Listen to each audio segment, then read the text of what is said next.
തന്നെ നമ്മൾ തീരുമാനിച്ചു. കഴിയുന്നതും വേഗം അതങ്ങോട്ട് നടത്തുന്നതല്ലേ നല്ലത്. അതാ എന്റെ അഭിപ്രായം. അങ്ങനെയാണെങ്കിൽ വരുന്ന മാസം നടത്താമല്ലോ. അയ്യോ, വരുന്ന മാസം അവളുടെ ജന്മമാസം. ഈ മാസം ഇപ്പോൾ തീരാറായില്ലേ? ഇതിനിടയിൽ മുഹൂർത്തം ഉണ്ടോ എന്ന് ഞങ്ങൾ നോക്കിച്ചു. വിവാഹ മുഹൂർത്തം എല്ലാം കഴിഞ്ഞു പോയെന്നാണ് ജ്യോത്സ്യർ പറയുന്നത്. എന്താ ഒന്നും പറയാത്തത്? എന്തായാലും തീരുമാനിക്കേണ്ടത് നിങ്ങളൊക്കെ കൂടെയാണ്. നിങ്ങൾ അതേപ്പറ്റി ആലോചിച്ചുകൊണ്ടിരിക്കുമ്പോൾ ഞാൻ എന്ത് പറയാനോ? ഈ മാസത്തിലുള്ള മുഹൂർത്തം എല്ലാം കഴിഞ്ഞുപോയി. അടുത്ത മാസം പെണ്ണിന്റെ ജന്മമാസവുമാണ്. അതിനടുത്ത മാസം ഒരു മുഹൂർത്തമുണ്ട്, ഒരൊറ്റ മുഹൂർത്തം.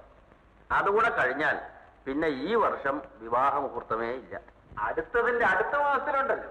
ഉണ്ട്, ഒരൊറ്റ മുഹൂർത്തമുണ്ട്. വലിയ ദോഷമൊന്നുമില്ലാത്ത ഒരു മുഹൂർത്തം കൂടെ നമുക്ക് നോക്കി എടുത്തുകൂടെ?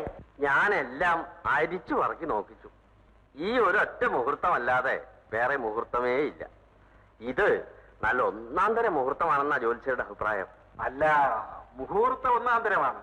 പക്ഷേ അന്ന് വെള്ളിയാഴ്ചയാണല്ലോ എന്നൊരു... അതുകൊണ്ടെന്താ?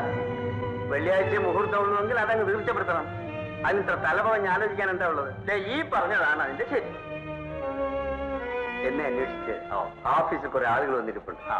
എന്നെ ഇവിടെ ഒരു വലിയ ആവശ്യവുമില്ല. ശരി, ഞാൻ അങ്ങോട്ട് ഇറങ്ങട്ടെ. അപ്പോ ഈ പറഞ്ഞ കാര്യം നമുക്ക് ഇങ്ങനെയൊക്കെ തന്നെ അങ്ങോട്ട് തീരുമാനിക്കാം. നിങ്ങളങ്ങ് തീരുമാനിച്ചാൽ മതി.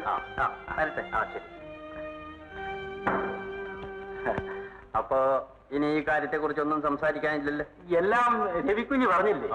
ഇനിയൊന്നും ആലോചിക്കാനില്ല. അങ്ങനെയാണെങ്കിൽ അടുത്തതിന്റെ അടുത്ത മാസം 22-ാം തീയതി വിവാഹം. എന്താ? അങ്ങനെ ആകട്ടെ. അപ്പോ ഇനി എന്തെങ്കിലും വിശേഷങ്ങൾ ഇതിനിടയ്ക്ക് എന്നെ അറിയിക്കാനുണ്ടെങ്കിൽ അറിയിക്കുമല്ലോ? അറിയിക്കാം. എന്നാ ഞാൻ ഇനി സമയം താമസിക്കുന്നില്ല.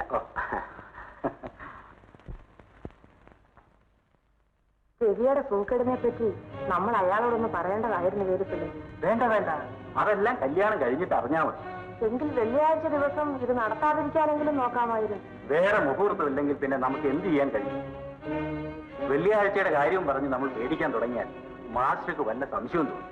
ചിലപ്പോൾ ഈ കല്യാണം തന്നെ നടന്നില്ലെന്ന് വെച്ചു. ശരിയാണ്. എന്നായാലും ആ പെണ്ണിന് ഈ വെള്ളിയാഴ്ചയുണ്ട്. അത് കല്യാണ ദിവസം തന്നെ ആയിക്കൊള്ളട്ടെ.